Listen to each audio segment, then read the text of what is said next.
2 दिन के लिए नशे के विरुद्ध कार्रवाई चल रही थी रिस्पेक्टेड आईजी सर और एसपी सर के गाइडेंस में, और उसके पास से 17,208 टैबलेट्स जो कि शेड्यूल्ड टैबलेट्स हैं।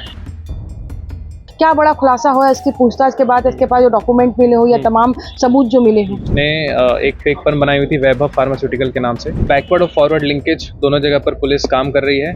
नशे के विरुद्ध एक युद्ध लगातार दुर्ग पुलिस चला रही है और इस अभियान के तहत एनडीपीएस के तहत लगातार कई कार्रवाई चल रही है। कल रात दुर्ग रेंज में एक बड़ी कार्रवाई हुई। इसके अलावा दुर्ग जिले में पद्मनाभपुर में एक बड़ी कार्रवाई यहाँ पर हुई है। सीएसपी दुर्ग मेहर सर है। सर, किस तरह की पूरी कार्रवाई थी और ये जो पकड़ाया है जो एनडीपीएस के कार्रवाई के तहत, वो पहले भी इस तरह के काम कर चुका है, नशीली दवाइयां बेचता था, इस बार वो कैसे पुलिस की गिरफ्त में पहुंचा है? 2 दिन के लिए नशे के विरुद्ध कार्रवाई चल रही थी रिस्पेक्टेड आईजी सर और एसपी सर के गाइडेंस में। तो उसमें ये सूचना मिली कि एक वैभव कंडेलवाल नाम का 30 वर्षीय व्यक्ति, जो कि पहले 2023 में मोहन नगर थाने में भी एनडीपीएस का आरोपी रह चुका है, वो जेल से छूट गया है और उसने अपना जगह बदल ली है और बोरसी में रेंट के मकान में रह रहा है। तो जैसे ही इस बात का पता चला, पुलिस ने मुखबिर से सूचना प्राप्त की कि उसके पास अभी भी खेप मौजूद है। तो क्राइम ब्रांच की टीम और पद्मनाभपुर की संयुक्त टीम ने एक साथ रात को दबिश दी और उसके पास से 17,208 टैबलेट्स जो कि शेड्यूल्ड टैबलेट्स हैं, एल्फ्राजोरम, नेट्राजेपम और भी टैबलेट्स थी, और 12 नग cough syrup, codeine cough syrup बरामद हुई है। ऐसा तस्दीक करने पर पता चला कि उसने एक फेक फर्म बनाई हुई थी वैभव फार्मास्यूटिकल के नाम से, और इसने फेक लाइसेंस, फेक जो भी इसने एक फर्म इस्टेब्लिश करी, ये डार्क वेब के हेल्प से इसने सीखा और इस्टेब्लिश करी। उसके बाद इसने खुद को as a seller IndiaMART में रजिस्टर किया। वहाँ पे ये डायरेक्ट मैन्युफैक्चरर से कांटेक्ट करके फेक बिल्स जनरेट करके उसने खुद को बड़ा एक सेलर दिखाया और वहाँ से ये सारे टैबलेट्स मंगवा के यहाँ पे बेचता था।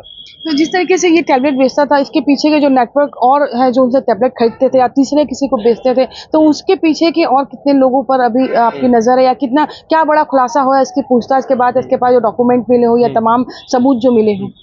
अभी ये काफ़ी इनिशियल स्टेज पर है, पर इसके बैंक डॉक्यूमेंट्स, मोबाइल नंबर, सबकी अभी इन्वेस्टिगेशन की जा रही है और बैकवर्ड और फॉरवर्ड लिंकेज दोनों जगह पर पुलिस काम कर रही है।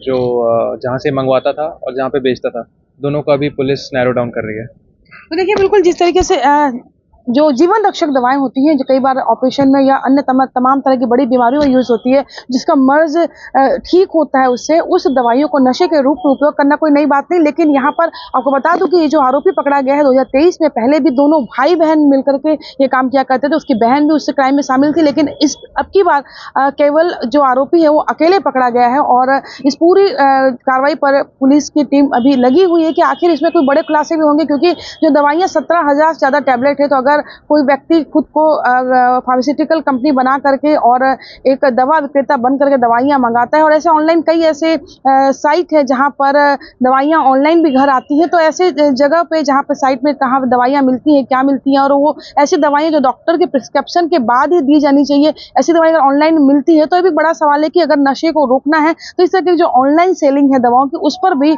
नजर रखनी होगी। कोमल धनेसर, IBC 24 भिलाई।